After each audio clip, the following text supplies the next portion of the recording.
On sait faire des stores et des rideaux sur mesure. On n'a aucune notoriété. On n'a pas un rond parce que les banques ne nous suivront pas vu la situation.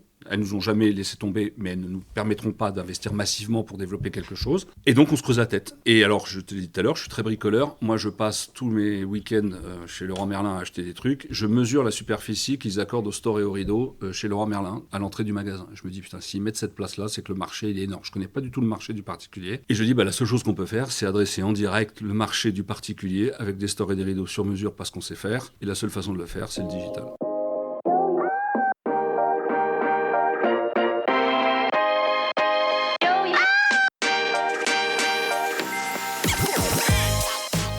Bonjour et bienvenue parmi les Digital Doers, votre podcast source d'inspiration pour les acteurs de l'innovation. Ce programme est coproduit avec Comexposium pour l'événement incontournable qu'est le One-to-One Retail e-commerce de Monaco. Je suis Cyril Duplessis, acteur du changement dans le digital depuis plus de 20 ans. Je donne ici la parole aux personnalités de notre écosystème en France, qu'ils soient prestataires, annonceurs, marques, retailers ou pure players. Ils sont des acteurs engagés dans leur business et l'innovation fait partie de leur quotidien. Source intarissable d'inspiration, je vous propose une conversation dynamique et sincère pour vous donner accès à leur retour d'expérience, leur vision et leur analyse sur les tendances et les perspectives marché. Depuis juillet 2019, les Digital Doers rassemblent des témoignages uniques et de grande qualité directement accessibles ici même, mais aussi sur les chaînes partenaires. En effet, je produis et anime des chaînes de podcast pour compte de tiers, c'est-à-dire pour des prestataires de services du retail et du e-commerce. Le concept est simple, inviter un prospect à venir discuter de votre problématique avec un expert maison dans une conversation tripartite. Vous êtes intéressé? N'hésitez pas à me contacter directement sur le site lesdigitaldoers.com ou via LinkedIn. En attendant, je vous souhaite une bonne écoute, toujours sans coupure. Aujourd'hui, je vous emmène découvrir une belle PME de celles qui font la richesse du tissu économique français. Je vous y emmène réellement car je me trouve à Notonville, dans l'Eure-et-Loir, à une grosse centaine de kilomètres de Paris. Ici est implantée une usine qui fabrique des stores et des rideaux et qui se nomme opportunément store-et-rideaux.com. J'ai le plaisir de recevoir Stéphane Beretti, président de l'entreprise. Avec lui, nous entrons dans la définition de la transformation digitale du Made in France à l'état pur. Nous allons découvrir comment une entreprise traditionnelle qui vendait exclusivement ses produits via une force commerciale directe est devenue en quelques années une véritable DNVB. Avant d'entrer dans le détail, nous allons parler du marché, c'est-à-dire de l'offre et de la demande. En effet, les stores et les rideaux ne sont pas des produits classiques, car ils imposent du sur-mesure. Côté consommateur, nous verrons les tendances et les besoins.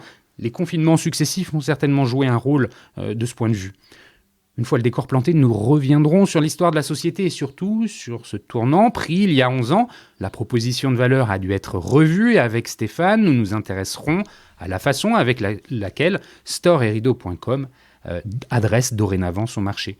Nous terminerons par le sujet de la relation client. En vendant directement à ses consommateurs, store-et-rideaux.com a établi le contact direct. Alors, côté CRM, acquisition, fidélisation et réseaux sociaux, comment ça se passe? Mais avant de commencer, Stéphane, pourrais-tu te présenter en quelques mots? Bonjour, donc je m'appelle Stéphane Beretti, j'ai 57 ans et je dirige depuis... j'ai racheté il y a maintenant 16 ans Sodiclair. Voilà.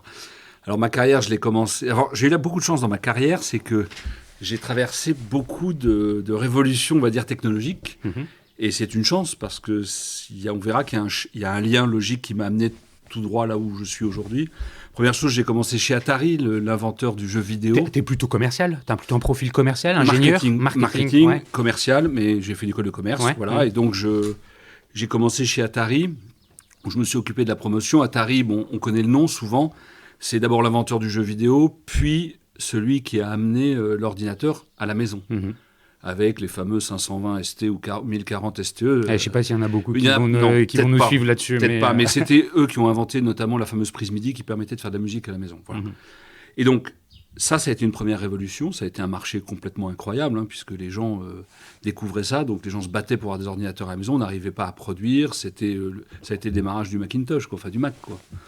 Donc ça a été la première étape, et qui a été une étape assez intéressante, puisque C'était pour moi le début dans l'informatique, dans le digital et dans le mélange, enfin, la transformation d'un produit qui était exclusivement destiné au travail vers un produit plus ludique.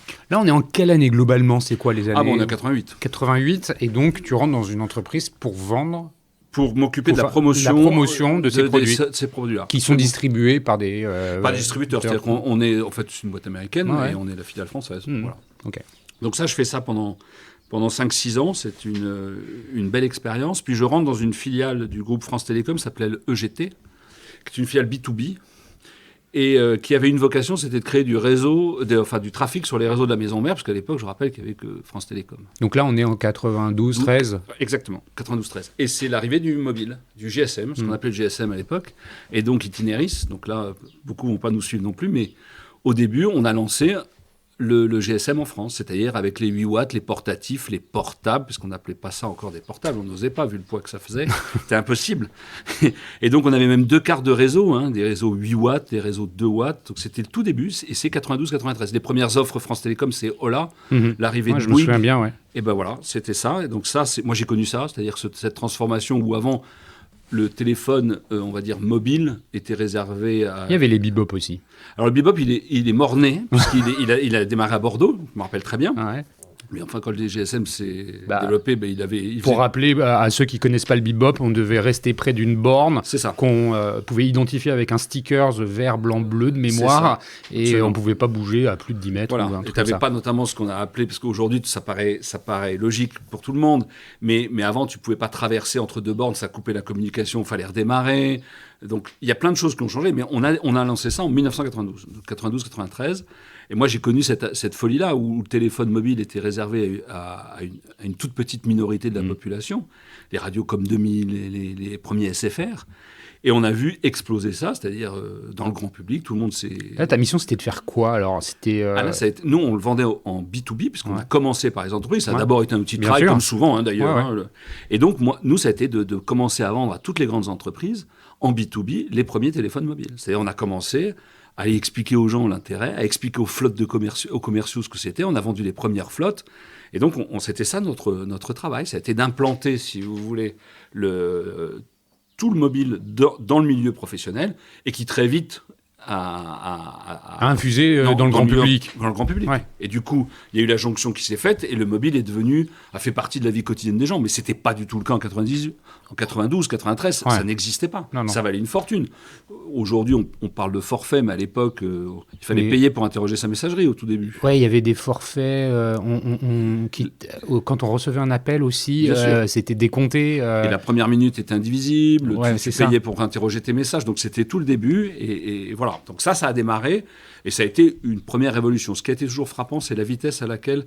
Ce qui s'est accéléré, c'est la façon dont s'est diffusée une nouveauté. C'est assez amusant, d'ailleurs. Tu regardes, l'informatique domestique s'est diffusée tranquillement, le mobile a été très vite, et le digital, enfin l'Internet, ça a été encore plus vite. Ouais. Et donc, tout va de plus en plus vite, je pense qu'au niveau de la diffusion de ces nouvelles technos. Et donc, moi, j'ai fait ça pendant, 5 ans. Et puis après, j'ai quitté EGT et je suis rentré chez un opérateur télécom parce qu'on arrivait dans la déréglementation des téléphones. Donc là, tu es un peu avant 2000, 98, un truc comme ça Non, je suis 2000 99. Je rentre dans une start-up, enfin une petite boîte qui commençait à créer un opérateur télécom pour les entreprises. On est au tout début de la déréglementation, du dégroupage, toutes ces choses-là. Et donc, on commence à parler de la voix. Donc, on parlait de la voix et de la data, parce qu'on séparait bien les deux marchés. Et donc, on commence à créer cet opérateur, encore B2B, vers les entreprises. Et petit à petit, on commence à mettre des gros tuyaux pour faire de la data, pour faire de l'échange de données, d'images. Mais là, on n'est pas du tout dans l'Internet, hein.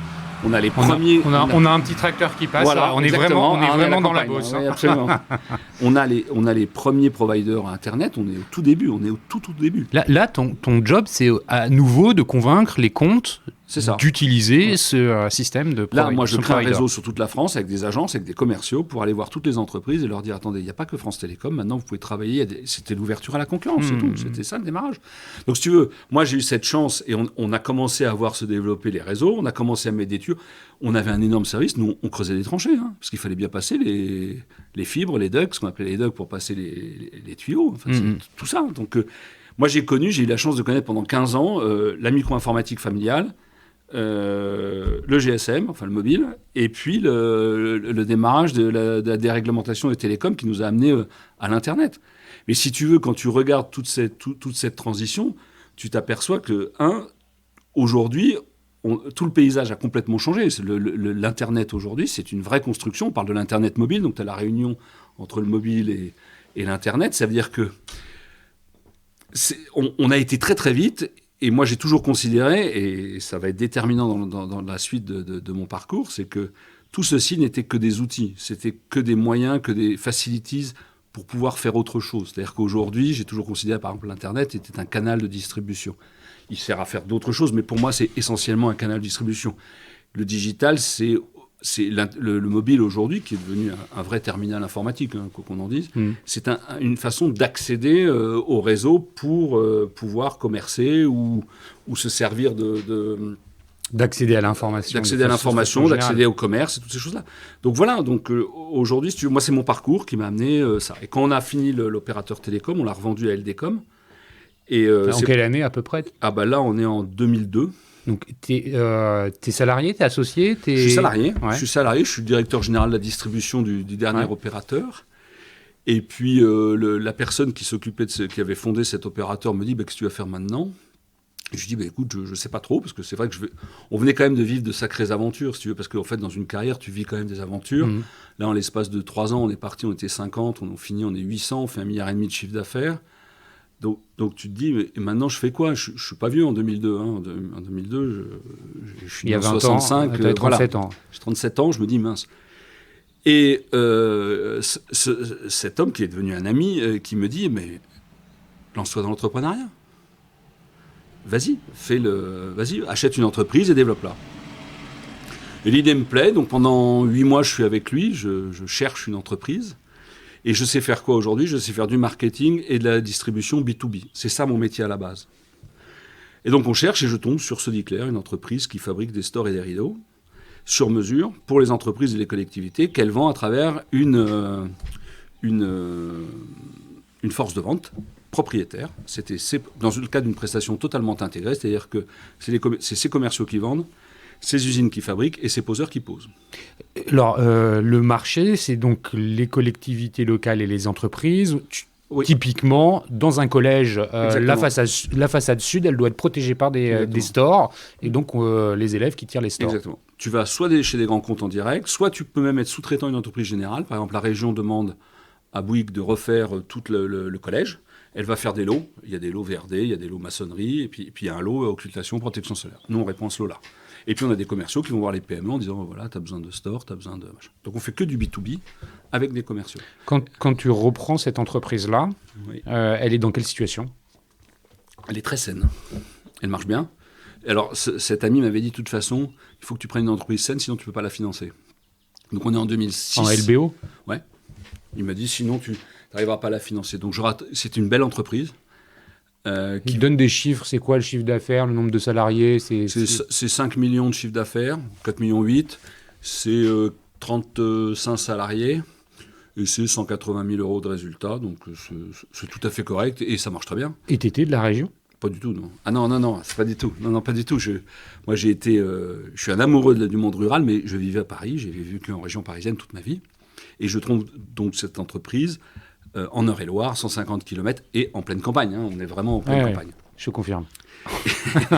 Et donc, l'idée, si tu veux, c'est une société qui a un mode de distribution que je connais. Je ne connais pas le produit. Étant personnellement assez bricoleur, je fais assez vite le lien. C'est des produits assez simples d'accès. Un store, ce n'est pas très compliqué en soi. Un rideau non plus. Quand tu es un peu bricoleur, tu as un peu ça tu comprends assez vite ces choses-là. Mais en revanche, je connais le mode de distribution. Je sais ce que c'est qu'animer des commerciaux, je sais ce que c'est que les manager, je sais ce que c'est que faire de la prospection. Tout ça, je connais. Et donc, je me dis, c'est une belle chose. C'est-à-dire que c'est un produit qui est sympathique, parce que pour moi, je le qualifiais que comme ça. Et c'est une société qui marche bien et que je peux donc contribuer à développer. Et c'est pour ça que je la rachète. Continuons sur et on va s'arrêter il y a 11 ans. Mais continuons. Donc, tu la développes, c'est-à-dire que tu réponds à plus d'appels d'offres une fois que tu l'as racheté. Alors, qu'est-ce qu'on fait? On l'achète en 2006. Je l'achète en 2006 à sa fondatrice, qui est une femme incroyable, qui a tout monté, qui est partie de rien, elle a créé. Et je dis simplement, moi, ce que je vais amener, c'est les outils modernes de prospection, ma connaissance de l'informatique pour équiper les commerciaux et faire en sorte qu'ils aient une prospection qui soit mieux gérée, mieux pilotée, qui passe moins de temps à faire du reporting, qui passe plus de temps à faire du ciblage. Tout ce que je fais, c'est tous les outils que j'ai mis en place pendant des années dans tout mon parcours. C'est étonnant. Je ne veux pas avoir des clichés ou des préjugés. On n'imagine pas une femme dans ce type de business. Je me trompe ? Non. On n'imagine pas une femme, mais après, ça dépend de la personnalité des gens. Elle a une personnalité incroyable. D'ailleurs, je m'entends très bien avec elle, puisque j'ai gardé ses 2 enfants qui sont des membres de l'équipe de direction. Je dîne avec elle tous les mercredis. Ah oui. Ah oui, parce que c'est une femme remarquable. C'est une entrepreneuse qui a été courageuse, qui a monté cette boîte avec son mari. Il est décédé dans les 2 ans. Donc autant dire, elle s'est retrouvée à la tête de ce truc-là toute seule. Et elle l'a amené là où elle était quand je l'ai racheté. Donc c'est remarquable, c'est exceptionnel. En plus, elle a découvert le mailing fax. Elle a toujours été assez innovante. Et une femme à poigne, une femme... elle est hyper connue dans la profession. C'est-à-dire quand Madame Billy arrivait, on se tenait bien, quoi. Elle est toute petite, mais elle était tonique. Donc si tu veux... C'est aussi ça que j'ai aimé. C'était une belle boîte qui était tenue par une femme qui avait une personnalité, qui était assez innovante dans la distribution, dans l'utilisation de ces outils-là. On s'est entendu tout de suite, et on est parti comme ça. Ouais, parce que tu l'as choisi autant qu'elle t'a choisi, non ? Quelque part. Ouais, ça c'est sûr. C'est-à-dire qu'elle avait déjà refusé plusieurs propositions. Ça, elle m'a toujours dit. Ouais. Ah oui. Mais tu sais, je peux le comprendre. C'est une boîte que tu as fondée, tu n'as pas envie de la céder à n'importe qui. C'est pas qu'une affaire d'argent. Non. C'est pas qu'une affaire d'argent. Ouais, bah la preuve, vous êtes toujours en Oui, puis on s'entend contact, bien. Et puis on s'entend bien. Puis je pense que là, on a gardé... Tu sais, on va y revenir, mais on n'a rien changé en fait de l'âme de la boîte. Ouais, alors on va y revenir, mais justement, continue. Tu arrives, tu reprends cette boîte, tu veux accélérer un certain nombre de choses. Je veux développer la boîte dans son métier classique, qu'elle connaît, que je connais, qui est le B2B, embaucher des vendeurs, développer l'offre, mettre des outils. Les capacités de production sont... Les capacités de production sont tout à fait satisfaisantes, mais en tout cas, elles répondent aux besoins du moment. L'offre est tout à fait intelligente.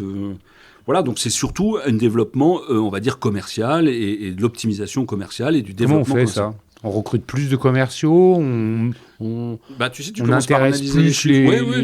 Tu commences par analyser les chiffres, tu regardes combien ils font d'activités, combien ils voient de clients, combien ils font d'affaires, combien ils ont de rendez-vous. Tu regardes un petit peu si en organisant ça un peu plus intelligemment, tu arrives à en faire un peu plus de visites, un peu plus d'organisation. Tu peux les aider à gagner du temps, à trouver les cibles, à prospecter plus rapidement. Et tout ça, c'est une forme d'entonnoir de conversion. Hein, c'est exactement ça, quoi. Ça veut dire que... Non, mais on est déjà là-dedans, quoi. Parce qu'un commercial, son ennemi, c'est le temps. C'est-à-dire qu'un commercial, si tu n'organises pas son temps de travail, il fait que de la route. Ouais. Surtout sur des secteurs super grands. Donc, si je devais te donner simplement un état, un commercial qui travaille bien, il fait 5 visites par jour de prospection. Sur 200 jours, ça fait 1000 entreprises. C'est à rapprocher à ce qu'on peut faire avec de l'Internet. Donc, la problématique, c'est comment tu fais pour que ce qui est 1000 devienne 1200. Tu t'occupes même pas d'améliorer les taux de transformation. Tu l'aides simplement à là où il arrivait à faire 1000 contacts, qu'il en fasse 1100. Avec tout le talent qu'il a. Comment tu peux l'aider à faire ça ? Donc ça, c'est finalement ce que... c'est ce que je sais faire. Voilà, et ce à quoi tu t'attelles en reprenant l'entreprise. Absolument. Pendant combien de temps, finalement On fait ça pendant 18 mois. 18 mois. Ça se présente bien. En plus, on avait une petite particularité, c'est qu'on avait des commerciaux d'un certain âge. Donc il a fallu gérer le remplacement de certains. D'abord le remplacement, parce qu'ils étaient habitués à Madame Billy, à ses méthodes, à son truc, donc il faut le gérer aussi, ça humainement. Bien sûr.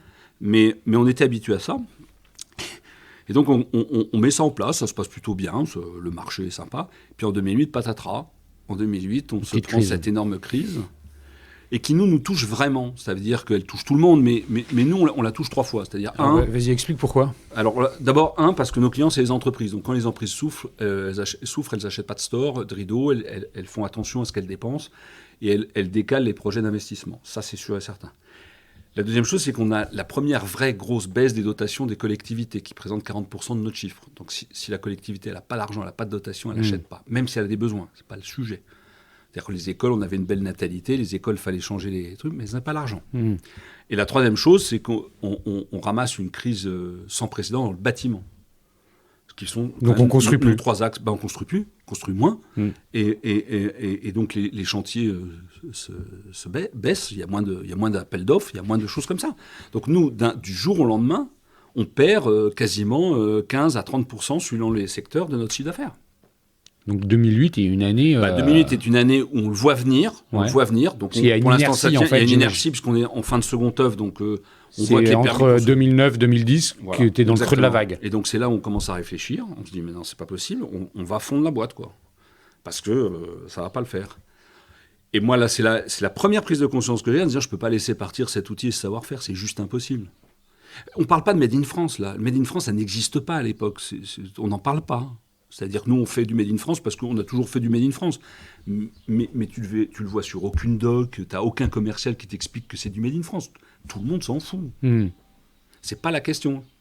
Donc on réfléchit et on se dit, mais comment on fait ? Et moi, il y a 2 choses sur lesquelles je suis certain qu'il ne faut pas bouger. C'est il faut pas changer notre ADN. C'est-à-dire on fait que du sur-mesure, que de la vente directe, c'est-à-dire que du direct vis-à-vis de nos clients, et je reviendrai là-dessus, parce que c'est très important. Et la troisième chose, on fait une prestation totalement intégrée. C'est-à-dire que c'est nous qui faisons tout de A à Z. C'est-à-dire à la fois la fabrication, la livraison et la livraison, pose. On a des transporteurs, mais si tu veux, on gère... Il y a la pause. Il y a la pause dans le B2B, on verra que dans le digital, on ne fait pas la pause. Bien sûr. Mais tout ce qu'on fait, on le fait nous-mêmes. Et ça, c'est, je pense, qui va nous sauver. Tu verras que quand on parlera de notre modèle, par exemple, à des gens comme le CIP français, qui contribuent énormément à développer le Made in France, c'est un modèle un peu différent du nôtre. C'est-à-dire que nous, on a investi dans notre outil de production. On va y revenir après. Donc là-dessus, tu as cet outil de production qui existe. Voilà, et que je ne veux pas laisser partir. Que tu ne veux pas laisser partir. Des produits qui sont à destination du B2B, des collectivités, des entreprises. Le marché, tu es au creux. Voilà, tu as des salaires à payer à la fin du mois. Qu'est-ce que tu fais ? Et tease le truc, parce que j'ai la réponse. Comment ça se passe ? Comment ça se passe ? La seule chose qu'on sait faire, c'est des stores et des rideaux sur mesure. Ok. Et quels sont les points faibles ? Alors, je vais être tout à fait franc. Ça va être très simple. Ce qu'on ne sait pas faire, on sait faire des stores et des rideaux sur mesure. On n'a aucune notoriété. On n'a pas un rond parce que les banques ne nous suivront pas vu la situation. Elles ne nous ont jamais laissé tomber, mais elles ne nous permettront pas d'investir massivement pour développer quelque chose. Et donc, on se creuse la tête. Et alors, je te l'ai dit tout à l'heure, je suis très bricoleur. Moi, je passe tous mes week-ends chez Leroy Merlin à acheter des trucs. Je mesure la superficie qu'ils accordent au store et au rideau chez Leroy Merlin à l'entrée du magasin. Je me dis, putain, s'ils mettent cette place-là, c'est que le marché, il est énorme. Je ne connais pas du tout le marché du particulier. Et je dis, la seule chose qu'on peut faire, c'est adresser en direct le marché du particulier avec des stores et des rideaux sur mesure parce qu'on sait faire. Et la seule façon de le faire, c'est le digital. Et c'est comme ça que naît l'idée. Et je t'assure qu'il n'y a pas une étude de marché supplémentaire. On part comme ça. Pourquoi ? Le maître linéaire chez Leroy Merlin. Oui, absolument. Parce que de toute façon, quand je recherchais une entreprise chez mon ami, là, il me disait, de toute façon, si tu fais des études et si tu en fais trop, à la fin, tu arrives toujours à une conclusion. Il y a autant de raisons de ne pas le faire que de le faire. Donc à un moment, il faut que tu décides. Entreprendre, c'est d'abord dire, j'y vais. Et donc, on décide d'y aller. Et donc, quels sont les éléments qu'on a en main ? On sait faire des stores et des rideaux sur mesure. On sait très bien les faire. On a un atout énorme, c'est que... On fait des bons produits parce que comme on les fait pour les entreprises et les collectivités, c'est des produits qui sont malmenés. Donc il faut les faire avec du bon matériel. Donc c'est solide. C'est solide parce que sinon, tu as de la maintenance et c'est une catastrophe. Et on dit, on ne change pas de composants. On verra que ça a un impact dans notre positionnement prix. En revanche, il faut qu'on recrée une gamme de tissus et de toiles parce que tu ne mets pas chez toi ce que tu mets au bureau. Et en plus, on n'a pas la nécessité d'avoir des toiles non feu M1 comme on est obligé de le faire dans les établissements. La réglementation n'est pas la même pour les particuliers que pour les collectivités. Donc, on recrée l'offre, ça c'est assez facile, on trouve des fournisseurs. Là où ça devient compliqué, c'est comment on explique. Parce qu'il faut savoir aussi une chose, c'est quand tu fais des produits sur mesure, le client n'a pas le droit de les retourner. Mais je sais bien. Ça aide vachement, ça, pour quand tu n'as pas de notoriété pour démarrer, tu vois. Donc on se dit, il faut vraiment qu'on accompagne le client au maximum. C'est-à-dire qu'on passe des mois à faire des fiches pour l'aider à prendre des mesures, des fiches pour poser. On fait des vidéos d'aide à la pose. Mais là aujourd'hui, ça paraît évident pour tout le monde, les tutos. Mais il y a 11 ans. C'est ça. Là, il y a 11 ans, on est en 2011. Exactement. Voilà. Et là, il y a cette nouvelle aventure qui se lance. On a compris le marché que tu adresses. Tu viens de le détailler en partie. En partie. Le B2C, les particuliers, les stores et les rideaux pour les particuliers. Avant qu'on rentre dans le détail de comment cette aventure s'est développée, parle-nous justement de ce marché. Je le disais en introduction, un marché, c'est la rencontre de l'offre et de la demande. Sans forcément refaire toute l'histoire, j'imagine que le marché aujourd'hui, en 2022, a évolué avec la succession de confinements. Pourquoi je dis ça? Et tu vas me dire si je me trompe, c'est que les confinements... Tu parlais de tes bricoleurs. Pendant les confinements, les gens se sont mis à s'intéresser à leur intérieur. Donc je me dis, possiblement, ils se sont achetés des rideaux, des stores, des choses comme ça. Bon, bref, aujourd'hui, c'est quoi ce marché de façon générale? Alors, c'est un marché qui est très important, puisque c'est l'équipement de toutes les fenêtres. Donc, si je voulais aller jusqu'au bout tu comptes le nombre de fenêtres et tu dis, voilà, potentiellement... Tu as des idées de combien il vaut ce marché? Je sais qu'on change 70 à 100 000 fenêtres par an en France, puisqu'on a tout le bâtiment aussi, toutes les constructions des années 70 sont en train de changer les fenêtres. Donc, tu as souvent une démarche, je change les fenêtres et après, je change mes rideaux ou mes stores. Mais sans vouloir rentrer dans ce détail-là, si tu veux, le marché, il est colossal, pour plein de raisons. La première chose, c'est que la protection contre le soleil, c'est quelque chose dont les gens ont de plus en plus besoin. Et alors, tous ces phénomènes-là ont été amplifiés par les confinements et des choses comme ça. Parce que quand tu rentres le soir du travail et que tu n'as pas vu qu'il y avait du soleil dans la pièce, alors que tu vas y travailler pendant un temps, tu ne le sais pas, donc tu ne fais pas.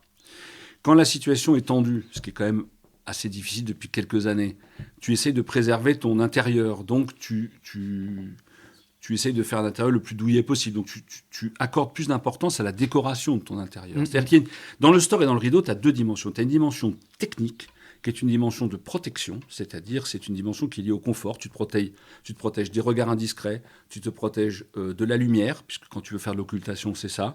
Tu te protèges du soleil et des effets néfastes du soleil, notamment de la chaleur, de la décoloration des choses sur ton mobilier, toutes ces choses-là. Donc ça, c'est les dimensions techniques. Et il y a une deuxième dimension qui est une dimension décorative. Esthétique. Donc tu as ces deux clés d'entrée. Après, tu interviens également sur deux niveaux de marché, sur le niveau du marché de la rénovation. Les gens refont quelque chose, ils changent. Et nous, on le voit dans nos clients d'aujourd'hui. C'est-à-dire, on a des clients, chaque mois, on fait 40% de notre chiffre d'affaires sur des clients existants. Tu te dis, dans le store et le rideau sur mesure, c'est surprenant. Je te confirme, c'est surprenant. Oui et non. C'est-à-dire que tu vis avec les gens. Dans la vie de tous les jours, tu ne refais pas toute ta maison en entier. Est-ce que ça, c'est quelque chose qui est structurel ou conjoncturel? Est-ce que c'est parce que on est dans une phase de rénovation et elle va peut-être... Non, parce que je pense que ça fait partie de la vie de tous les jours. Les gens ne refont pas toute leur maison ou tout leur appartement d'un seul coup. Non. Tu vas commencer par faire la cuisine, tu vas équiper la cuisine. Puis tu as un enfant, tu vas faire sa chambre d'enfant. C'est intéressant, donc en fait, tu es quand même sur des notions de fidélisation. Oui. On va revenir après, ça c'est un gros sujet. Ouais. Mais donc, si on reprend sur le marché, tu as le marché, donc tu es au confluent, d'un marché de réno, d'un marché de neuf, d'un marché technique, puisque tu dois amener du confort et de la protection, avec un marché de la décoration, d'accord ? Tu as une grosse tendance qui est les gens veulent un intérieur sympa, parce que le monde est agressif à l'extérieur, donc plus c'est agressif à l'extérieur, plus tu veux être protégé, entre guillemets, chez toi, plus tu veux être bien chez toi. Le cocooning, ce qu'on appelait le cocooning. Ah ouais. Bon, ça c'est des tendances de fond. Et ça, si tu veux, nous, c'est quelque chose... Alors après, il y a une autre chose qui est arrivée, c'est que en 2010, 2011, le marché, il n'est pas dans le sur-mesure. Le marché, il est dans le prêt-à-poser. Ce que tu as chez Leroy Merlin, où tu avais tu achetais des stores vénitiens, par exemple, il y avait du 50, du 60, du 40, du 70. Aujourd'hui, on est arrivé à... Bien sûr, parce qu'on est arrivé et le digital a aidé. C'est le standard aujourd'hui. Aujourd'hui, voilà, et c'est ce qui a fait le marché, c'est-à-dire qu'on a eu deux choses. On a le marché qui s'est développé parce que les gens ont amélioré leur habitat, parce que ça c'est incontestable. Et la deuxième chose, c'est que tu as eu le marché du sur-mesure a augmenté parce qu'on a transféré une partie qui avant était du prêt-à-poser au sur-mesure prêt-à-poser. Et aujourd'hui, tu sais identifier si c'est l'un majoritaire par rapport à l'autre. Aujourd'hui, sur des produits comme le store vénitien ou le store en rouleur, le sur-mesure est prioritaire, et majoritaire, pardon. Sur le rideau, c'est plus compliqué, parce que... Mais à côté de ça, tu as d'autres phénomènes. Les gens cousaient moins. Ah oui. Voilà, donc tu peux, sur le rideau, que tu as un rideau qui fasse 1m42 ou 1m40, c'est pas un drame. Non. La hauteur, en revanche, je voudrais mieux pas que ça traîne par terre ou que ça arrive à 10 cm du sol. Bien sûr. Donc, c'est plus après. Donc, tu as eu une époque où tu avais des autocollants, où tu passais au fer, mais aujourd'hui, les gens veulent des bons produits. Puis il y a un autre sujet, mais ça, on est déjà un peu plus loin, c'est que le marché change parce que l'offre qu'on propose aux clients change. Ce qui coûte cher dans la déco, c'est tous les coefficients qui sont mis en intermédiation. Quand toi, tu es fabricant et que tu peux proposer en direct ton produit à un client, ça veut dire quoi? Ça veut dire que tu peux vivre correctement, rémunérer tes équipes, faire de la communication et proposer un produit à un bon prix. La question, c'est quoi? C'est je propose un produit, un rideau sur mesure par rapport à ce qu'un client, s'il voulait un rideau sur mesure, il allait l'acheter, il va le payer 4 fois moins cher chez moi. Ouais, c'est intéressant ce que tu dis. Donc finalement, quand même, le marché il s'est structuré aussi grâce au digital. Absolument. Et par l'offre. Bien sûr, par l'offre. Voilà. Par l'offre et par les attentes du client. On y reviendra après, parce qu'il y a eu un phénomène qui a été extrêmement important, mais pas que dans notre marché. C'est que le rapport de force, si on peut l'appeler comme ça, a changé. Aujourd'hui, le client, c'est lui qui a la main. Il sait exactement. Et nous, on se bat, et il était temps, pour le servir en fonction de ce qu'il attend. Il attend quoi d'autre que ce que tu viens de me dire, le client aujourd'hui, le consommateur? C'est là où tu vois, il attend savoir où c'est fabriqué, comment c'est fabriqué. C'est toute la responsabilité des entreprises. Pourquoi? Il ne fait pas attention qu'aux produits qu'il achète. Il fait attention aux produits qu'il achète, où il l'achète, comment il a été fait, par qui il a été fait et comment se comporte l'entreprise qu'il fait. Il a des attentes de traçabilité, d'origine, sociétale. Sociétale. C'est-à-dire que le prix n'est pas le seul driver. Le critère, bien sûr que non. Bien sûr que non. Non, mais évidemment, tu parles de ton positionnement, mais c'est quelque chose moi, j'en suis intimement convaincu. En tout cas, nous, on le vit tous les jours. Dans la grande distribution, et je ne veux pas citer les enseignes spécialisées, ce sont des produits qui viennent de Chine, enfin, tu vois, d'Asie, qui sont cheap. Oui. C'est une part importante, ça, du marché Non, c'est pas... D'abord, attention, les Chinois savent coudre. Ouais, mais bien sûr. Mais ils savent coudre, ils savent. Non, mais tu parlais c'est parce que c'est pas par rapport à la qualité du produit que je mentionne ça. C'est par rapport à la dimension RSE. Tu disais que les clients, ils veulent savoir aujourd'hui où c'est fabriqué, comment c'est fabriqué, par qui c'est fabriqué. Ça fait partie des éléments de décision. Et quand tu vas dans une grande surface spécialisée, t'as pas accès à cette information. Mais encore une fois, aujourd'hui, quand tu regardes dans les grandes surfaces de bricolage, c'est des gens qui sont extrêmement structurés pour vendre du prêt-à-poser ou de l'outillage. Il y a un dernier élément, j'en ai pas parlé tout à l'heure, qui fait que le marché se développe, c'est l'ouverture du bricolage, c'est-à-dire le développement du bricolage, du do-it-yourself, comme on dit, et surtout l'ouverture au monde féminin. D'ailleurs, tu le vois, c'est assez frappant. Tous les outils ont été repensés pour qu'ils s'adaptent aux mains et qu'ils soient mieux adaptés aux femmes. Tu sais ce qui a contribué? Alors ça, je te le partage parce que j'ai travaillé pour les outils de jardin, des bricoleurs, jardiniers, style, tu vois, les tronçonneux, très bien. Qui ont vécu finalement ce que les constructeurs automobiles vivent aussi, c'est-à-dire le passage du thermique à l'électrique. Et l'électrique, c'est plus simple d'utilisation, ce que tu n'as pas à tirer pour ça démarrer. Pas, tu ne te salopes pas. Voilà. Et les femmes se sont mises à utiliser ces outils-là. Oui, et puis même tu prends même les nouveaux marteaux, les nouveaux matériaux des marteaux, ils vibrent moins dans la main. Donc même nous, quand tu tapes avec un marteau, tu as moins mal. Donc ça veut dire que tout ça, c'est du progrès. C'est-à-dire que notre marché, c'est une dimension technique, parce que la protection de chaleur... Alors je pourrais te rajouter plein de choses comme ça. Tu vois, aujourd'hui, quand tu développes ton intérieur, tu as deux façons de développer ton intérieur. Le plus simplement, c'est d'aménager tes combles et de faire une véranda. Mais quand tu fais une véranda, si tu veux y rester un petit peu l'été, il faut te protéger du soleil. Donc là, tu comprends que la protection solaire est importante.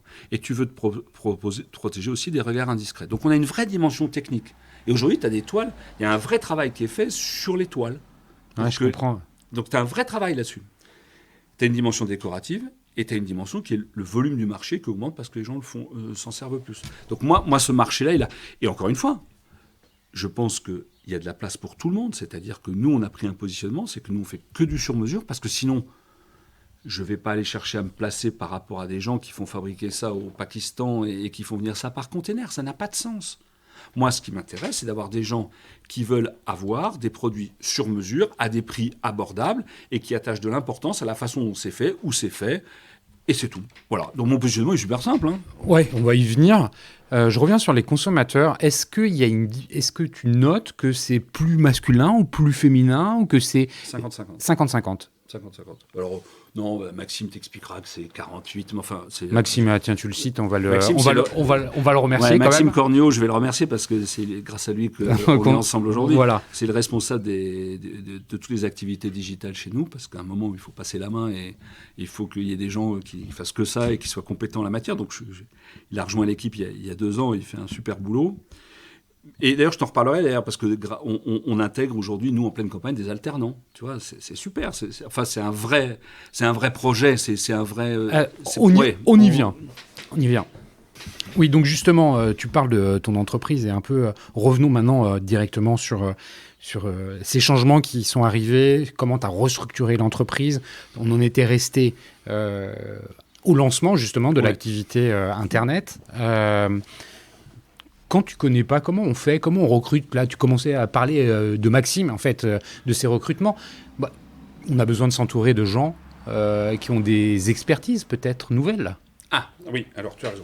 Alors au début, que je te rappelais tout à l'heure, on n'a pas d'argent. Donc on commence par embaucher personne. Et notre métier, c'est de faire des stores et des rideaux. Donc on cherche des partenaires qui peuvent nous accompagner.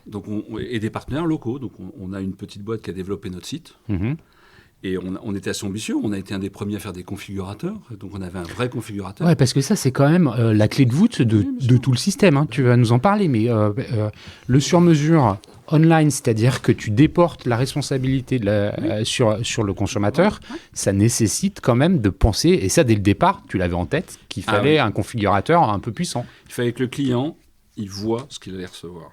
Et il fallait qu'il puisse tout choisir. Le principe, c'était simple, c'était offrir les mêmes services que dans une boutique, mais à distance. Et donc, ça veut dire, un client veut des échantillons, on lui envoie des échantillons, gratuitement, sous 48 heures ou sous 72 heures. Il touche le tissu, il regarde. Il configure son rideau, il choisit des œillets dorés, les œillets dorés, il les voit. Il configure tout. Alors aujourd'hui, évidemment... Mais comment tu rédiges ton cahier des charges? Parce que c'était pas ton business de faire ça. Comment tu fais? C'est pour donner à la boîte, c'est avec eux que tu travailles le cahier des charges? On le fait ensemble. Moi, je sais ce que je veux. On en discute. Alors, on sait faire des rideaux, on sait faire des stores. Hein, attention, on part pas de n'importe quoi. Bien sûr. Ce qui était très compliqué, c'est de vulgariser la connaissance. C'est-à-dire qu'aujourd'hui, pour tout le monde, bah oui, mais c'est évident. Non, c'est pas évident du tout. On recommence, on écrit. Il faut que le client y comprenne que une ampleur, qu'est-ce que c'est parce que il faut qu'il sache qu'il faut qu'il rajoute un peu de tissu, tout ça. Enfin, c'est ça. On a passé 18 mois à faire ça. Si tu veux, on a passé 0 seconde à apprendre à faire un rideau, on savait le faire. On n'a pas changé, on n'a rien changé dans l'usine. Non, mais à vendre en ligne. On a appris à vendre en ligne et surtout à permettre aux clients d'acheter. Parce que c'était le mettre en condition pour qu'il ait confiance à acheter chez nous un rideau sur mesure, c'est-à-dire une boîte qui n'a aucune notoriété, un produit qui ne pourra pas retourner. Et à l'époque, on n'est quand même pas nombreux en 2011 à vendre du produit sur mesure sur Internet. Et là, il pouvait appeler s'il avait besoin de, c'est moi qui conseils. Ouais. Donc là, tu as l'outil qui permet... Tu as développé le canal. Maintenant, comme tu le dis, il faut le pas de porte, hein, quelque part. C'est-à-dire qu'il faut qu'il y ait des gens qui passent sur ton site. Ouais. Donc après, on démarre avec la version 1 du site. Ouais. J'avais fixé une règle, on ne perdra jamais d'argent. Moi, je venais des télécoms, je savais ce que c'était que perdre pendant des années pour espérer en gagner un jour. Moi, je n'ai pas les moyens de perdre de l'argent. Donc, il faut qu'on commence doucement. Et donc, à l'époque, on se dit, le seul moyen de se faire connaître, c'est Google Ads, comme d'ailleurs aujourd'hui, en grande partie. Donc, on commence comme ça. Et là, je trouve une petite boîte. Ce qui est intéressant, c'est que tous les partenaires qui ont travaillé avec nous, en 2011, ils n'étaient pas très gros, ils ont grossi avec nous. Donc ça aussi, c'est très important parce que il faut aussi savoir faire confiance, il faut savoir emmener aussi ces gens-là en leur disant, voilà, on va vivre une aventure ensemble, toi, tu es un spécialiste, toi, tu te tiens au courant de toutes les nouveautés techniques, toi, de toutes les nouveautés avec Google, tu as un lien avec Google, moi, je me tiens sur le store et le rideau. On s'en voudrait. Moi, j'ai des partenaires, ils participent tous les mois à nos réunions de direction sur les sites Internet, au même titre qu'ils étaient salariés. Parce qu'on a toujours fait comme ça, c'est un vrai deal gagnant-gagnant. La personne qui dépense notre argent sur Google AdWords, il est payé en fonction du chiffre d'affaires qui est généré. Et du taux de pub. Et c'est comme ça depuis 10 ans. Et depuis 10 ans, si on fait des bons résultats, il gagne. Je trouve ça sain, je trouve ça assez sympa. Et en plus, c'est assez motivant pour lui. Et il n'y a rien qui est plafonné. Donc, ça fonctionne comme ça. Tu trouves la première traction, c'est les premières ventes. tout doucement, on commence. Voilà. Tu dois te souvenir d'ailleurs Ah oui, j'ai tous les tableaux. On a commencé, on faisait 3 ou 4 commandes par semaine. Ah ouais, c'est ça. Et puis après, la première année, je crois qu'on a fait 170 000 euros de chiffre d'affaires. Mais dis-moi, quand tu commences, d'un point de vue de l'outil industriel, ça nécessite quand même de changer 2-3 choses. Au début, on n'a rien changé, tout fait sur Excel. Non, mais donc, c'est le début du changement. Ce que je veux dire, c'est que par là, c'est que poster un rideau, enfin une paire de rideaux, c'est pas la même chose que d'aller livrer le collège de je sais pas où pour équiper les rideaux. Ah ben on a appris à emballer, on a appris. Ouais, c'est ce que je voulais dire. Ouais, on a été voir des cartonniers, on leur a fait faire des emballages en accordéon parce que si tu fais un produit sur mesure, il faut un emballage sur mesure. Bah voilà. Donc tout ça, on a appris petit à petit, on s'est posé des questions, puis on a trouvé un fournisseur de carton, puis on a trouvé... Oui, on a fait tout ça. Comment ça s'est passé auprès de des équipes présentes, historiques de l'entreprise, quand finalement tu leur expliques qu'il va y avoir une nouvelle corde à l'arc de l'entreprise? D'abord, si tu te rappelles ce que je disais tout à l'heure, on est dans une situation où ils voient que le business baisse. Ouais. Eux, c'est les premiers à savoir que c'est pas bon. Donc, c'est pas très compliqué de les emmener. C'est-à-dire qu'aujourd'hui, tu dois les rassurer. C'est ton boulot en tant que chef d'entreprise. Ton seul boulot, c'est de préserver leur job. Il n'y en a pas d'autre. Donc, je dis pas que tu les fais adhérer, mais tu les emmènes. Parce qu'on dit, voilà, de toute façon, on n'a pas le choix. Il faut qu'on y aille. On y va tous. Donc, voilà. Et tout le monde monte dans le train. Dans l'usine, ça ne change pas grand-chose. Parce qu'ils font un store comme ils en faisaient avant. Machin. On leur dit simplement, attention, maintenant, il faut qu'il soit bien présenté. On va le mettre... Quand c'est nos poseurs qui les emmenaient, c'était moins important. Donc maintenant, tu vas le plier comme ça. Donc on fait des ajustements et on explique. C'est vrai qu'au début, ils nous ont tous dit on va faire de l'Internet.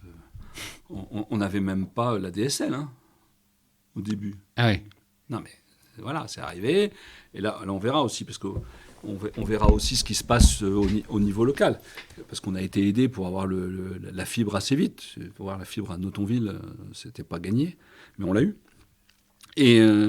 Et donc, petit à petit, tu amènes une petite brique. Et les équipes de direction, de toute façon, elles n'ont pas le choix. On y va tous ensemble. On se lance à fond là-dedans. Et moi, je leur dis, de toute façon, on a un rôle, c'est de sauver la boîte. Donc, au bout d'un an, 170 000 euros de chiffre d'affaires, c'est ça? Ouais. C'est quoi comment dire, les marqueurs importants dans l'évolution? Comment... c'est quoi? Il y a des étapes qui sont plus clés que d'autres, finalement, ou c'est une progression qui est assez continue? C'est une progression assez continue. Ouais. Parce que... et d'ailleurs, qui est plutôt bien sur le plan industriel. Parce que quand tu as un appareil de production à gérer derrière, je rappelle toujours, nous, tout ce qu'on vend, on le fabrique.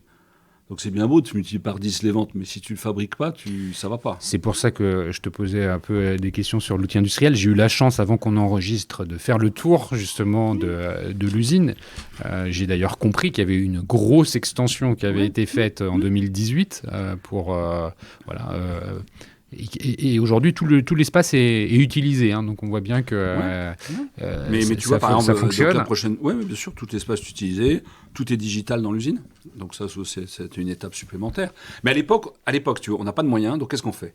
On garde l'usine, on emmène les gens en leur disant, de toute façon, on n'a pas le choix, donc on démarre comme ça, on fait notre premier site, on fait notre collection, on a un photographe qui est le père de la personne qui développe les sites, on démarre comme ça. Les commandes, on les saisit sous Excel, on fait des tirages, voilà, tout est comme ça. Et on fait ça pendant 2 ans. La deuxième année, on doit faire 700 000 euros. 170, 700 000, ce qui est colossal. Ouais. Ce qui nous remet à flot. Okay. Et ce qui donne confiance à nos partenaires. C'est-à-dire nos banques disent, oh, là, ils ont réussi quelque chose, ils trouvent quelque chose.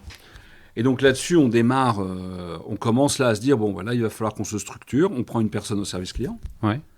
T'arrêtes de répondre à tes clients? J'arrête de répondre. En fait, je réponds toujours, notamment le dimanche matin. On met en place quelqu'un, on jette les bases de ce qui aujourd'hui est le service client. Ce qu'il faut savoir, c'est que toute l'entreprise a toujours eu comme... et ça, c'est la fondatrice, Madame Billy, qui l'avait. Le client, il faut bien le servir. C'est vrai, c'est culturel ici. Cette bienveillance vers le client. La seule chose qui a changé l'Internet, c'est le délai. Parce qu'avant, tu faisais en une journée, il faut le faire en 1 heure. Donc nous, on a un point d'honneur. C'est-à-dire un client appelle, il est traité dans l'heure. Un mail est arrivé, il faut que dans les 2 heures, le client ait une réponse. Donc, si tu veux, on a développé tout ça, petit à petit, avec des briques et de broc. Hein. Le site, il marchait bien, mais voilà, on a fait ça comme ça. Et puis ça continue à se développer, on a dû faire 1 ou 2 millions. Puis en 2006, on a eu beaucoup de chance, on a gagné le prix Google digital, c'est-à-dire qu'on a eu un prix dit Google pour le digital. C'est-à-dire on a été élu PME de l'année dans le digital, dans la catégorie transformation digitale. Donc ça nous a fait beaucoup de bien aussi. En termes de noto ? Oui, bien sûr. C'est-à-dire qu'aujourd'hui, après, eux, ils ont communiqué dessus parce que ça servait aussi leurs intérêts. C'est là qu'un certain nombre d'acteurs se sont intéressés à nous et c'est comme ça qu'on a eu la fibre. Et puis là, ça commençait à vraiment prendre. Là, si tu veux, on avait commencé à recruter. Donc là, le recrutement, justement, parce que là, tu structures. Quand on structure, c'est aussi une phase d'investissement, quelque part. Absolument. Les investissements, ils peuvent avoir lieu à la fois dans l'outil industriel, mais aussi dans le site. Peut-être que ton site, il fallait le repumper, oui, bien sûr. les bases de données, les systèmes informatiques. En fait, tu essayes de tout faire en même temps. Alors, pour être tout à fait clair, j'ai un de mes associés qui est assez doué en informatique, voire extrêmement doué. Okay. Et ça a été clé, puisque c'est aussi une des raisons, je te disais tout à l'heure, optimiser le travail des commerciaux, ça a commencé par ça. Mais on a vite compris qu'il fallait qu'on fasse tout évoluer pour qu'on soit capable de tenir par rapport à la charge. Donc la première chose qu'on a commencé à faire, c'est recruter. On a une activité de main-d'œuvre, donc on a commencé à recruter. Les principaux besoins se trouvaient dans l'usine ? Ouais, dans l'usine. C'est pas compliqué. En créant le site, on a créé un peu plus de 50 emplois. Il y en a 47 dans l'usine. Donc maintenant, on doit être à 55. Donc il y en a 48 ou 49 dans l'usine. Mmh. Parce que notre première chose, c'était de produire les rideaux. Donc on a mis du monde. Ça nous a permis En fait, tu le fais étape par étape. Donc ça nous a permis de répondre à la demande des clients. Après, on s'est aperçu qu'il fallait améliorer le site parce qu'il y a plein de choses qui évoluent. C'est-à-dire que tu as quand même des nouveaux outils qui apparaissent, il y a des exigences chez Google qui sont plus élevées. Le client aussi, il s'attend à avoir un niveau de...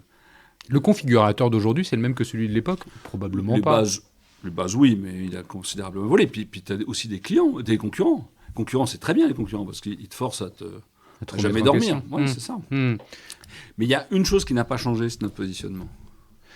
Donc petit à petit, l'offre produit s'est enrichie.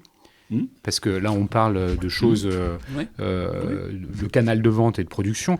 Ce qui fait le lien, ce sont les produits, puisque je pense qu'au début, il y avait, en visitant l'usine, j'ai bien vu en fait les catégories. On les avait pas au début. Voilà. Parce que l'énorme intérêt d'Internet aussi, c'est de savoir très facilement ce que les clients veulent. Ce que tu ne sais pas toujours sur des canaux traditionnels.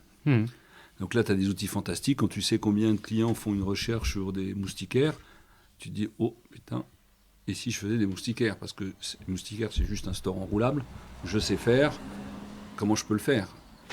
Tu cherches tes fournisseurs, tu trouves une offre de moustiquaires, tu la construis, tu la bâtis. Et puis au bout de 2 ans, tu fais 25 000 moustiquaires par an. Parce que c'est ça le digital aussi pour une PME industrielle. C'est mettre un peu de marketing, un peu de commerce dans l'industrie traditionnelle. C'est ça qui est très étonnant.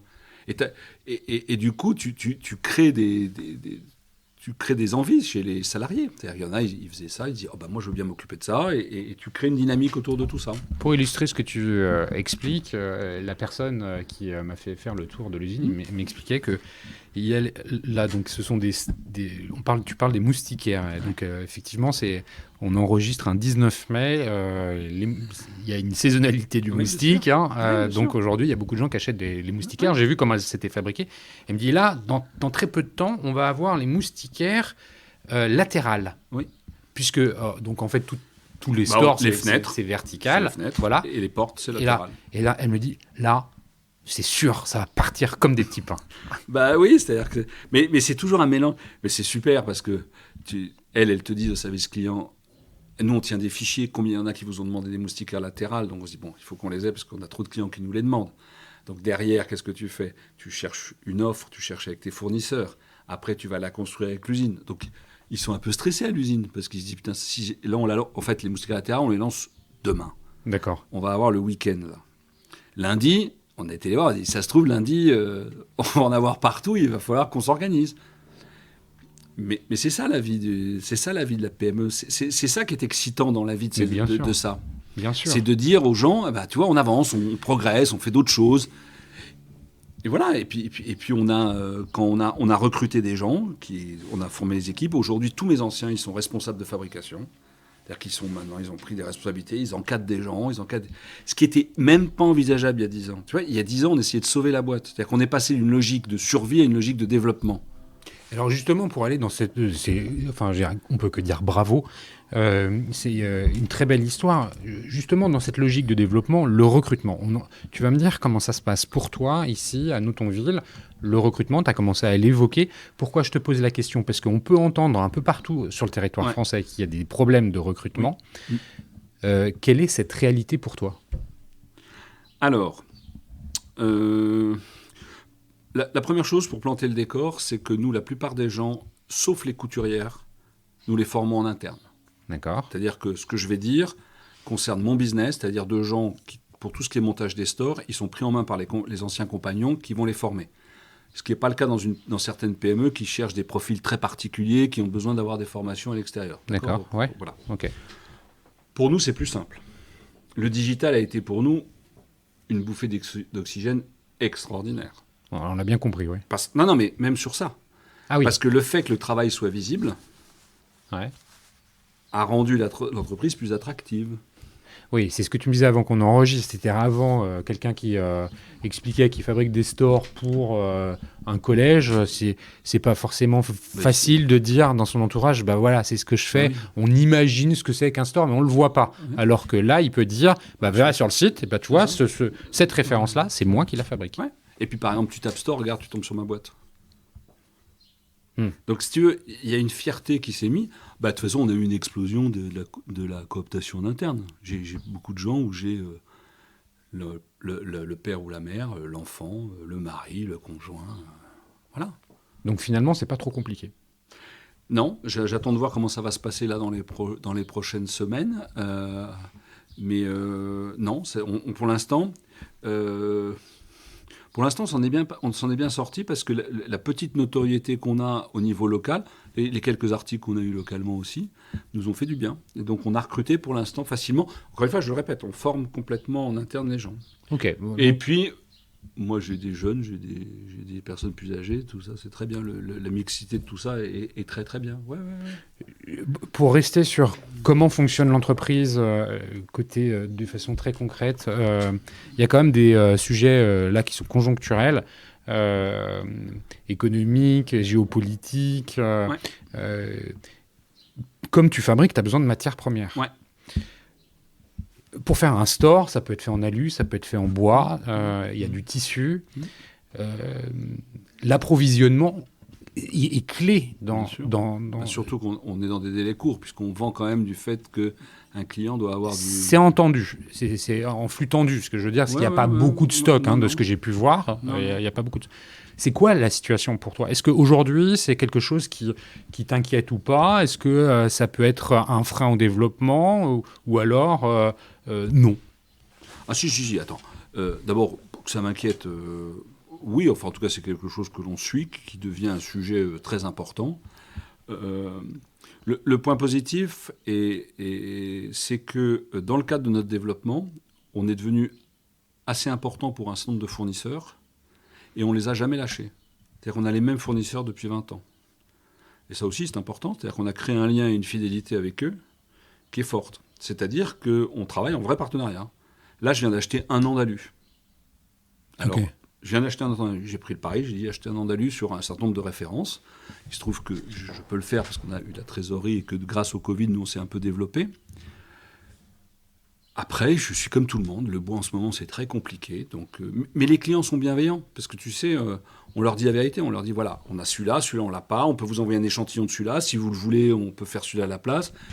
Mais les gens sont super bienveillants. Si tu les traites bien, si tu leur expliques que il ne faut pas leur raconter de conneries, quoi. Après, on a des problèmes. Il y a un article qui sort aujourd'hui. Somfy dit qu'ils reviendront peut-être à la normale en 2023. Pourquoi ? Parce que tous les éléments qui contiennent de l'électronique, c'est l'enfer. Donc ça veut dire nous, on a des télécommandes, on a des moteurs, on a des choses comme ça. Oui. Aujourd'hui, moi, je ne me plains pas parce qu'on n'est pas les plus à plaindre du tout. C'est-à-dire qu'on a la capacité à à honorer. On a fait des stocks, on a des fournisseurs qui sont assez solides aussi, avec qui on a anticipé le truc. En fait, la vraie chose, c'est qu'on a anticipé le truc. Tu dis que les fournisseurs, dans le Made in France, tout ne peut pas être Made in France. Ah bah non. Il y a des choses qu'on fabrique plus en France. Bien sûr. Donc, et t'en as quand même quelques-uns des fournisseurs qui fabriquent en France ta matière première. Oui, bien sûr. Beaucoup. Pas l'alu, j'imagine, par exemple. Alors, l'alu, non, parce que en fait, l'alu, tu as deux choses. Tu as la barre d'alu, qui est un vrai problème aujourd'hui, parce que l'alumine, on sait d'où elle vient, donc c'est un peu compliqué. Et après, nous, on achète des profils, donc c'est-à-dire qu'ils ont été filés. Or, il n'y a plus de fileurs en France, mais en revanche, on a des fileurs en Europe. C'est en Espagne et en Belgique, on en a. Donc, nous, on travaille avec eux. Les tissus, ils viennent d'où? Alors, on a deux très beaux fabricants de tissus en France. Un pour les rideaux, qui est une boîte qui s'appelle Sotexpro, qui est une boîte qui est à côté de Saint-Étienne. Et on a un magnifique fabricant de toiles français qui s'appelle Ferrari, qui lui est basé à la Tour du Pin, donc au pied des Alpes, et qui lui est un fabricant de la meilleure toile du monde, qui s'appelle Ferrari. Et eux essayent de trouver du fil et tout ça, donc c'est compliqué pour eux. Mais ça, tout ça, c'est franco-français. Alors ça, c'est super français. Mais t'as pas que ça, il faut pas se raconter d'histoire. Non, mais bien sûr. Il y a des choses qui viennent un peu plus loin. Non, mais attends, il n'y a pas un piège. Non, mais c'est pas un piège, C'est-à-dire que on a investi dans une autre société qui fabrique des spots. Tu vas en parler. Je vais t'en parler après. Là, on vient de trouver un fournisseur de puces LED français. Et on est super content.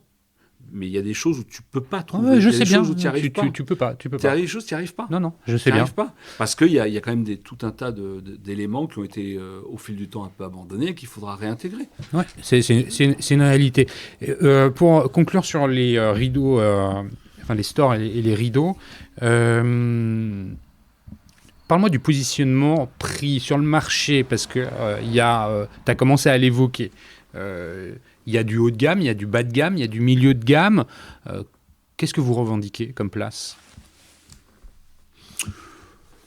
Nous, on revendique un service très haut de gamme, accessible.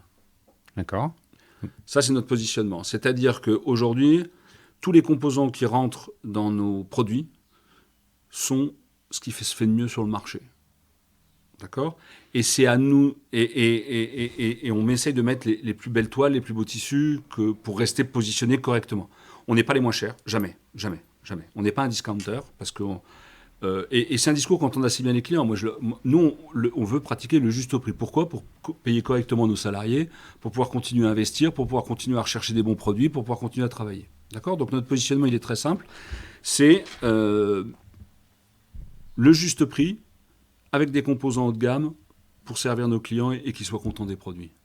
Donc moi, je me positionne aujourd'hui comme moyen haut de gamme plus. Ouais, franchement, clairement ça. Et aujourd'hui, si tu veux, c'est notre signature, c'est mettre du sur-mesure à la portée de tout le monde. Ok, c'est très clair. Avant qu'on passe sur la dernière partie, qui est les clients, enfin la donnée client, la relation client, tu as commencé à parler des spots. Éclaire-nous, sans jeu de mots, sur cette activité qui vient d'être intégrée, qui n'est pas très... Je vais faire une toute petite digression avant de te parler des spots. C'est-à-dire que toute cette aventure, parce que je ne vais pas t'expliquer que j'avais tout prévu, c'est pas vrai, ça se construit au fur et à mesure, toute cette aventure, elle m'a permis de découvrir et de comprendre qu'on avait en France plein de petites PME qui avaient un vrai savoir-faire, et qui souffraient d'une difficulté à savoir le commercialiser, à savoir le mettre en valeur, et qui étaient souvent dépendants de gros distributeurs, qui étaient indispensables. Il ne s'agit pas d'opposer les gens, mais que c'est eux qui avaient la main sur le client final.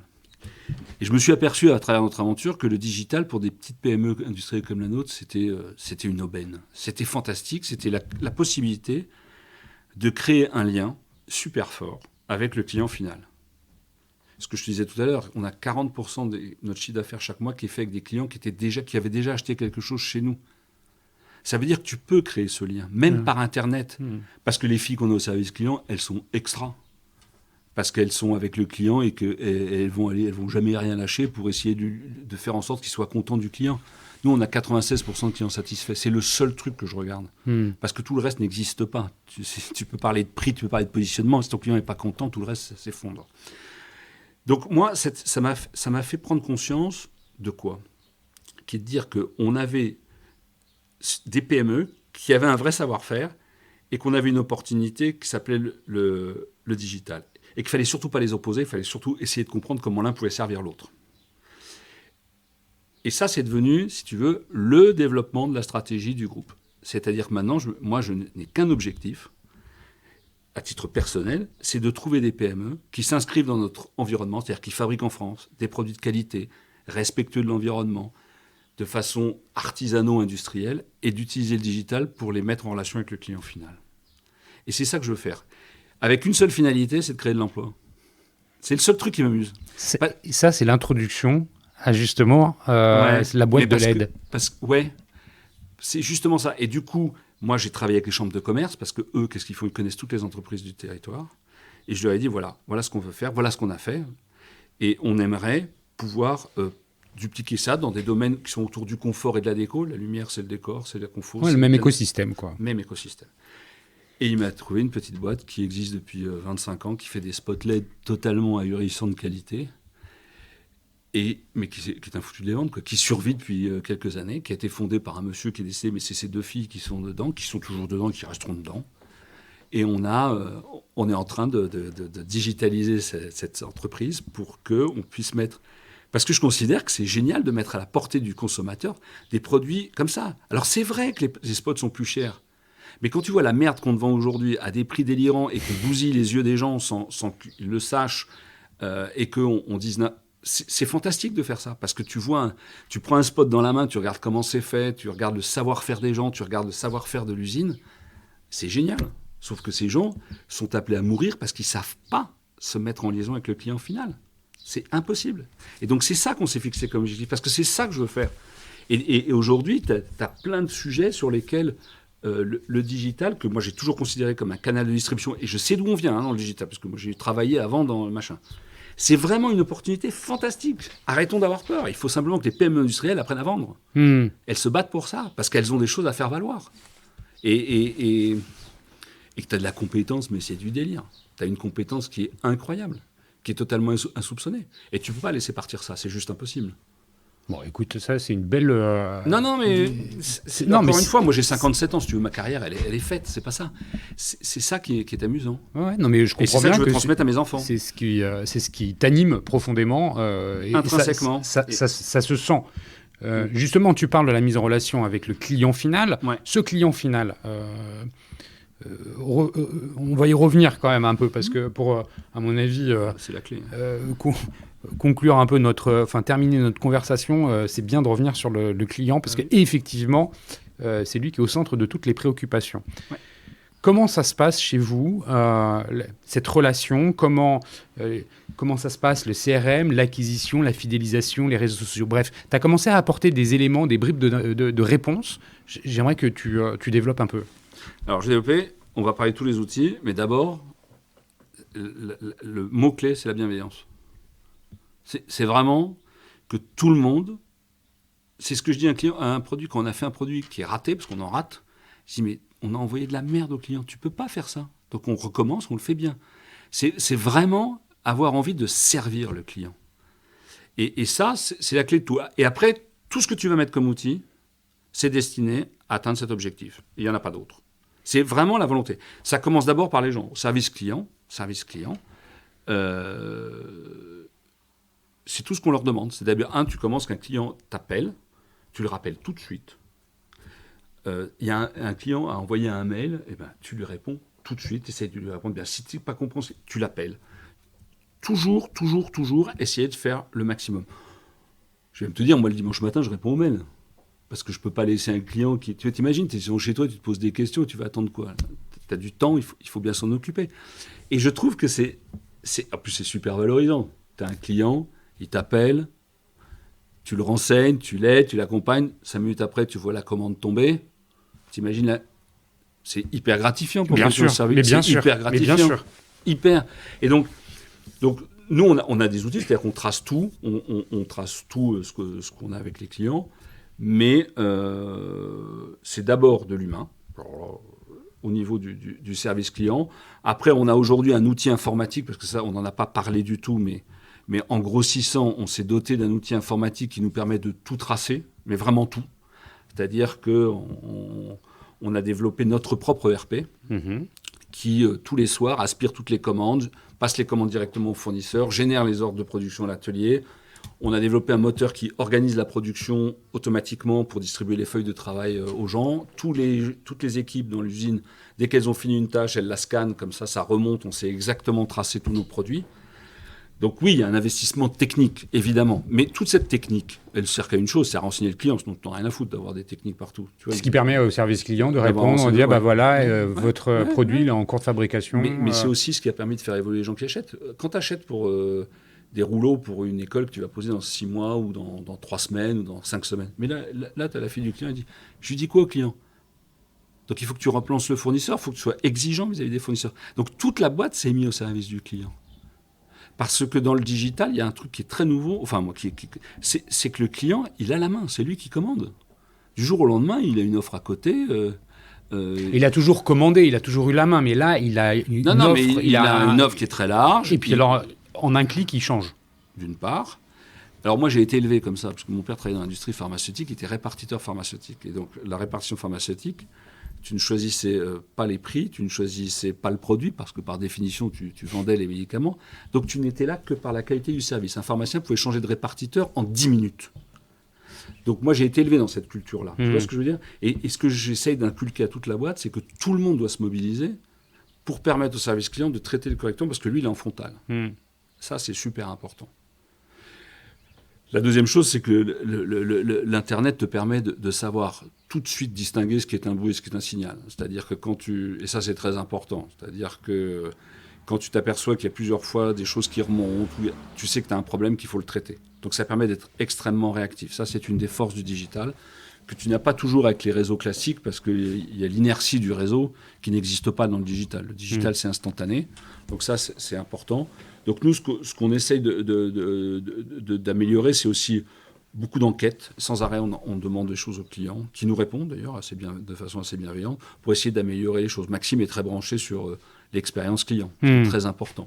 Là, on va être obligé de faire évoluer notre site pour reprendre un petit peu encore de la qualité dans ce domaine-là. Mais donc, on a beaucoup d'outils informatiques pour une PME de notre taille. On est super équipé. Je peux piloter la production avec mon téléphone portable de n'importe où. Mais c'est pas ça la finalité. Ça, on en a besoin pour pouvoir servir et informer le client rapidement. C'est uniquement ça. Il n'y a que le client. Il n'y a que l'information du client, si tu veux. L'intérêt du digital, c'est que le client a besoin d'informations.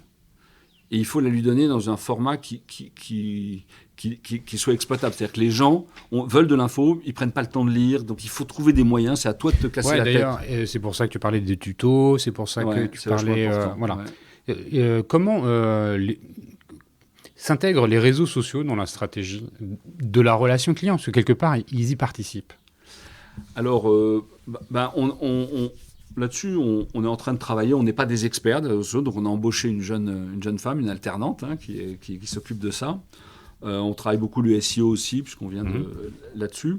Mais on a une population, si tu veux, qui est... D'abord, il faut toujours, c'est ce que j'explique toujours aux équipes, c'est regarder quelle est votre cible, quelle est votre population client. Quand il y a des gens qui ont, en moyenne, nous, on a des gens qui ont en moyenne entre 48 et 52 ans qui sont nos clients, ça sert à rien de passer des heures sur TikTok, sur des machins comme ça. C'est pas ça le sujet. Bien sûr. Donc, c'est déjà bien comprendre ton client, comment il réagit, qu'est-ce qu'il a envie de savoir, où est-ce qu'il a envie d'être contacté, comment.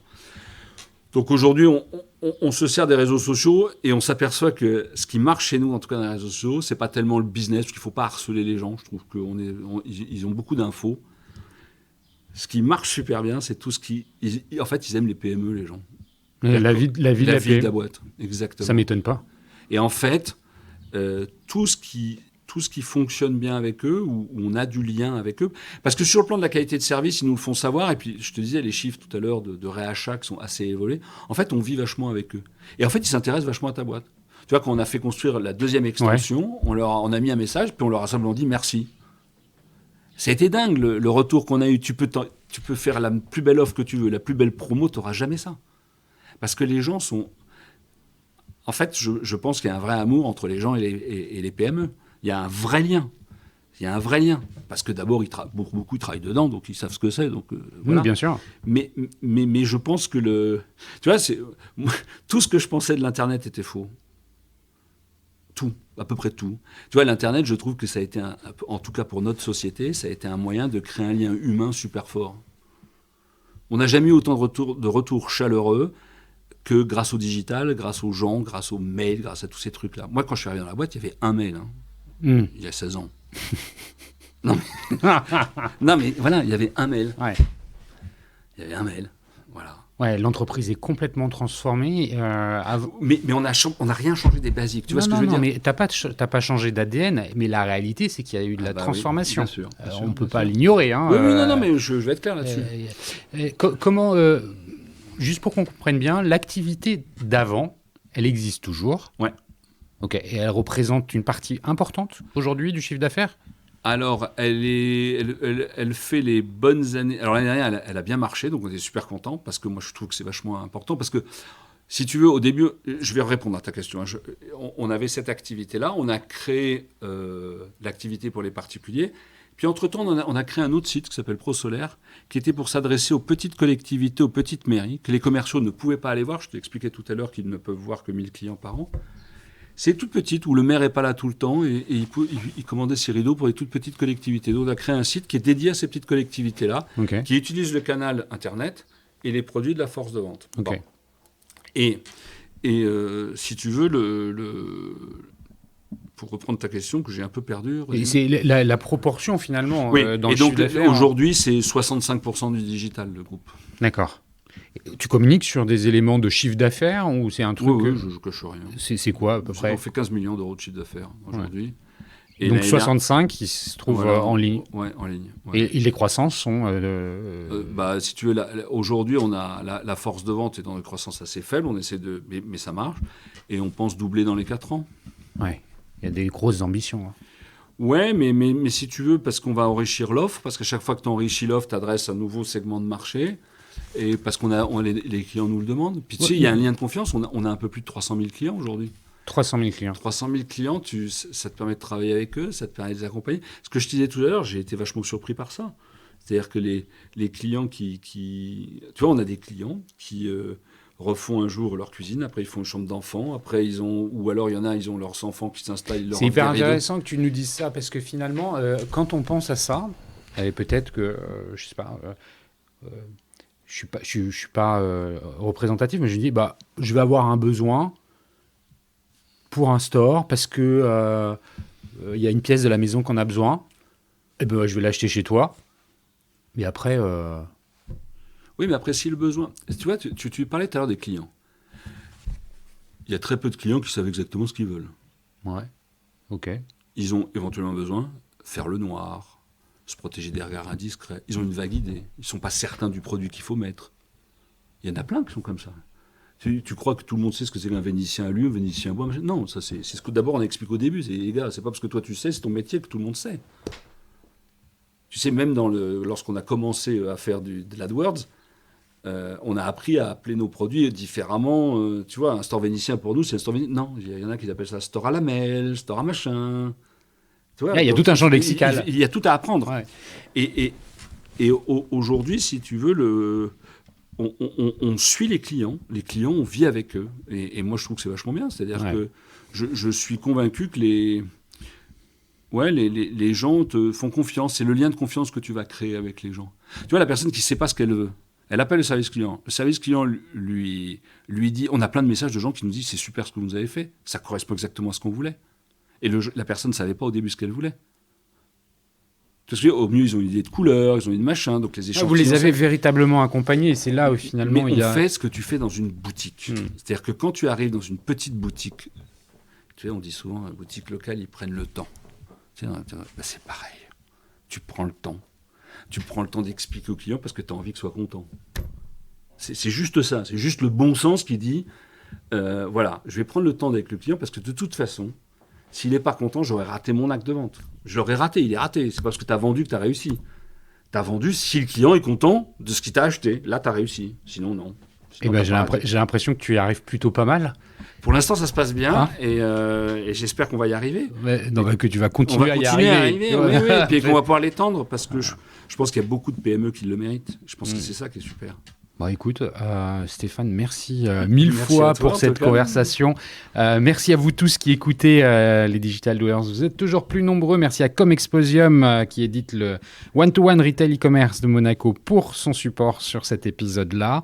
Si vous voulez en savoir plus, je vous invite à vous rendre donc sur store-et-rideau.com. Je pense que si vous tapez juste Store et Rideau dans Google, vous allez tomber dessus directement. Si vous voulez avoir des infos sur Stéphane, son LinkedIn, à mon avis, doit fonctionner. Sinon, vous pouvez passer par moi et puis je ne manquerai pas de lui transmettre vos messages. Stéphane, merci sincèrement pour la qualité de cette conversation, la sincérité qui a transpiré dans cet échange. Je te souhaite plein de bonnes choses pour la suite. Et, merci. En tout cas, merci en tout cas de faire connaître notre travail. Écoute, on a besoin important. aussi de gens qui... Parce que ça transmet aussi du positif un petit peu. Bien sûr. Ça transmet aussi un peu des... Voilà, et tu as envie de le faire, quoi. C'est vachement important. Merci. Merci à toi. À bientôt. Salut.